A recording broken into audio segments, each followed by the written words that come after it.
pemerintah mengklaim sudah mengetahui dalang di balik aksi unjuk rasa yang hari ini bertebaran, yang hari ini meletus di sejumlah kota.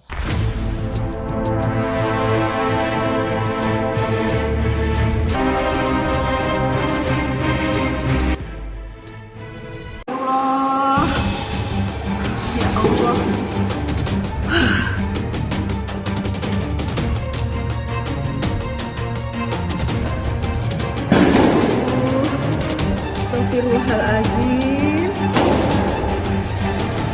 Astagfirullahaladzim.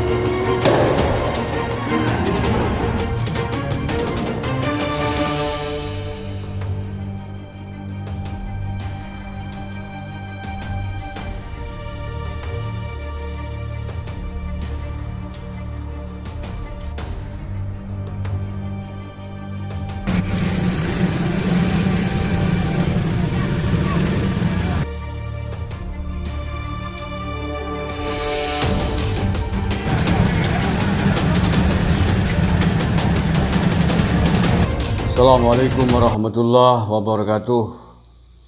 Bismillahirrahmanirrahim. Allahumma sholli ala sayyidina Muhammadin wa ala alihi wa sahbihi ajma'in. Ma ba'du. Saudara-saudaraku sebangsa dan setanah air dimanapun Anda berada, akhirnya pecah juga. Unjuk rasa pecah di sejumlah titik wilayah di Indonesia. Dan tidak hanya unjuk rasa saja, tetapi terjadi kericuan, clash, bentrok antara aparat dan demonstran yang diantaranya adalah mahasiswa yang bergabung dengan buruh. Di Jawa Timur, di Jawa Tengah, di Jawa Barat, di Maluku, Jakarta, dan sejumlah wilayah yang lain. Bahkan di Yogyakarta saya barusan melihat videonya, kawasan Malioboro termasuk yang menjadi ajang demonstrasi dan terjadi kerusuhan di mana sejumlah tempat para pedagang rusak, ada yang terbakar gara-gara aksi unjuk rasa yang dimotori oleh para mahasiswa ini. Puas dengan aksi Anda, adik-adikku mahasiswa? Apakah Anda bisa membayangkan kerugian yang ditimbulkan dari para pedagang di Malioboro ini yang mengais rezeki dalam situasi pandemi berbulan-bulan, nyaris tidak pernah beruntung, dengan sepinya pembeli dan lain sebagainya, hari ini harus tambah menangis, harus tambah bersedih karena ulah kalian. Ini yang saya khawatirkan sesungguhnya. Saya bukan pada posisi yang menolak atau menerima. Saya objektif sajalah. Silahkan pihak yang menolak tentang undang-undang cipta kerja ini atau yang menerima. Tetapi bahwa harus diingat hari ini adalah hari di mana kita sedang sakit menghadapi pandemi besar. Negara mengeluarkan dana ratusan triliun rupiah untuk mengatasi, untuk mengentaskan diri dari situasi pandemi ini. Belum lagi dengan potensi klaster pengembangan COVID-19 dari aksi-aksi tersebut. Apakah Anda bisa bayangkan? Hancur ya? Apakah memang Anda ingin negara ini hancur berkeping-keping? Anda ingin terpuruk, semakin susah hidupnya. Jangan-jangan lapak-lapak yang rusak itu adalah milik dari orang tua beberapa mahasiswa yang ikut demo. Anda nggak tahu kan? Ya. Nah oke, pada video kali ini saya ingin menegaskan saja atas apa yang kemarin sudah saya sampaikan. Sekali lagi saya bukan dalam posisi membela pemerintah atau membela siapapun. Tetapi saya ingin mengajak kepada adik-adikku mahasiswa menempatkan sesuatu pada persoalan. Ini undang-undang baru diketok palu oleh DPR. Setelah itu prosesnya adalah diserahkan kepada pemerintah presiden. Masih ada peluang, ada jeda waktu untuk masyarakat menyampaikan masukan, menyampaikan usulan. Sehingga kemudian nanti akan dipakai oleh pemerintah. Jadi belum diketok, belum sah, belum diundangkan. Masih ada waktu. Nah, apakah tidak lebih baik? Misalkan mahasiswa ya punya unek-unek, Anda punya BEM, sejumlah kampus di seluruh tanah air, kumpulkanlah perwakilan BEM Anda, sampaikan secara resmi menghadap presiden kalau perlu, menyampaikan beberapa masukan tentang butir-butir yang menurut Anda tidak tepat pada undang-undang Omnibus Law itu. Itu kan lebih elegan, lebih bagus, lebih komunikatif dan bisa didengarkan dengan baik, tidak harus menimbulkan kerusakan publik, menimbulkan kerusakan fasilitas umum. Itu mahasiswa kan, Anda ada kelompok intelek loh ya, harus paham betul tentang situasi kondisi bangsa ini. Plus minus dari aksi unjuk rasa yang hari ini dilakukan itu harus ditimbang betul, ditakar betul untung dan ruginya. Saya kira mahasiswa harus yang di depan berpikir menakar tentang untung rugi itu. Kalau yang lain barangkali masih bisa dimaklumi. Tetapi mahasiswa adalah kelompok intelektual dengan analisis berpikir harus bisa menimbang untung rugi plus minus dari sebuah gerakan yang dirancang dan dilakukan. Kalau di Banyumas ada pepatah yang menyebutkan golek uceng kelangan delek. Artinya mencari sesuatu yang kecil tapi justru kehilangan yang sangat besar. Jangan sampai itu terjadi. Dari sisi manapun ini tidak bisa dibenarkan, termasuk dari sisi agama. Dalam kaidah usul fikih yang beragama Islam ada jargon yang sangat populer yang menyebutkan bahwa jargul mafasid muqaddamun ala jalbil masalih. Menghindarkan kerusakan itu harus didahulukan daripada sebuah kebaikan awal.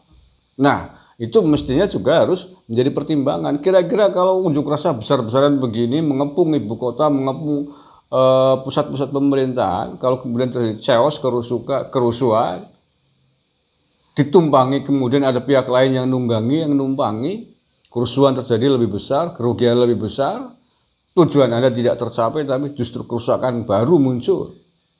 Nah, mestinya harus ditimbang sampai ke situ. Nah, kalau kondisinya demikian tentu harusnya mundur dulu lah, cari alternatif solusi yang lain untuk menyampaikan gagasan dan aspirasinya itu. Nah, tapi sudah menjadi bubur ini. Anda adalah orang yang, kalian adalah pihak yang ikut bertanggung jawab atas situasi ini.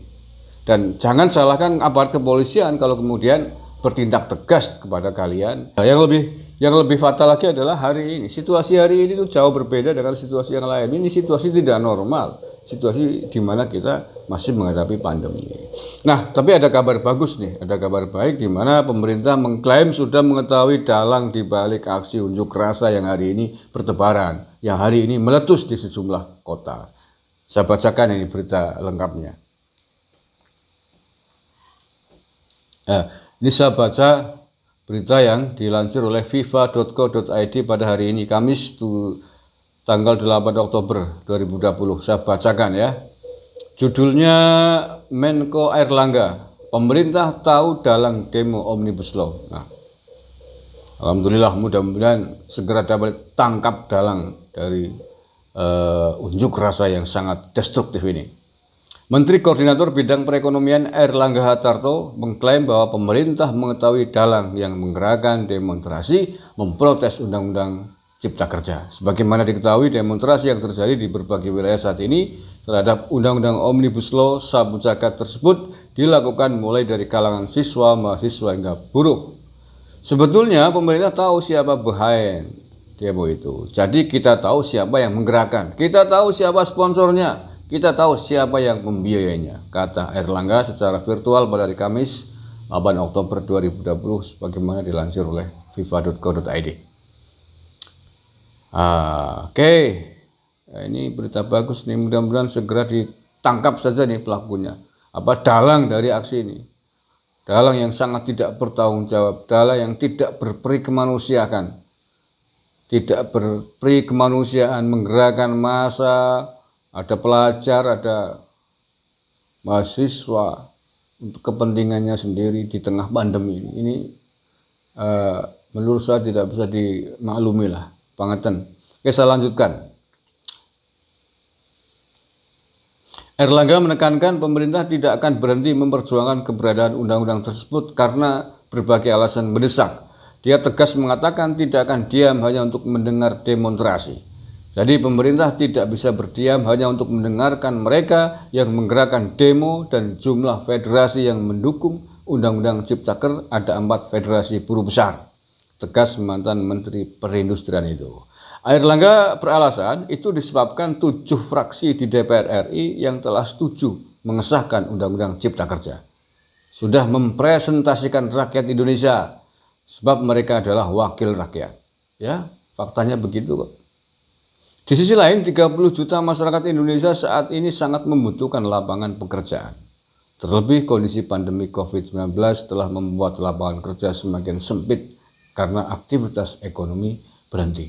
Oke, saya kira cukup. Intinya bahwa pemerintah mengklaim telah mengetahui siapakah dalang dibalik aksi unjuk rasa yang pecah di berbagai wilayah itu. Kita berharap mudah-mudahan segera ditangkap, tidak usah ragu-ragu aparat kepolisian, pemerintah, daripada kerusakan timbul lebih besar. Siapapun dalangnya yang membiayainya, sponsornya, jenderal atau siapapun, tangkap saja demi keutuhan dan keselamatan 260 juta masyarakat Indonesia itu lebih baik. Mudah-mudahan segera dapat diatasi. Saya pesankan adik-adikku, hati-hati, jangan sampai aksi Anda ditunggangi oleh pihak-pihak tertentu yang sedang memanfaatkan masa kalian. Harus saya tegaskan kembali, hari ini ada pihak, ada kelompok yang ingin negara ini rusuh, yang ingin negara ini kacau, yang ingin ngebet berkuasa, tetapi tidak melalui jalur-jalur yang semestinya, tidak melalui jalur pemilu yang masih cukup lama 2024. Nampaknya ingin ngebet, ingin memaksulkan Jokowi di tengah jalan. Anda harus tahu itu, dan Anda harus memperhitungkan itu. Bagaimana kalau aksi Anda ditunggangi oleh kelompok mereka, Anda yang akan rugi dan menangis di tengah jalan nanti ketika betul-betul chaos tidak bisa dikendalikan. Jangan sampai menyesal seumur hidup karena ulah bodoh Anda. Wallahul muwaffiq ila aqwamit thoriq. Assalamualaikum warahmatullahi wabarakatuh.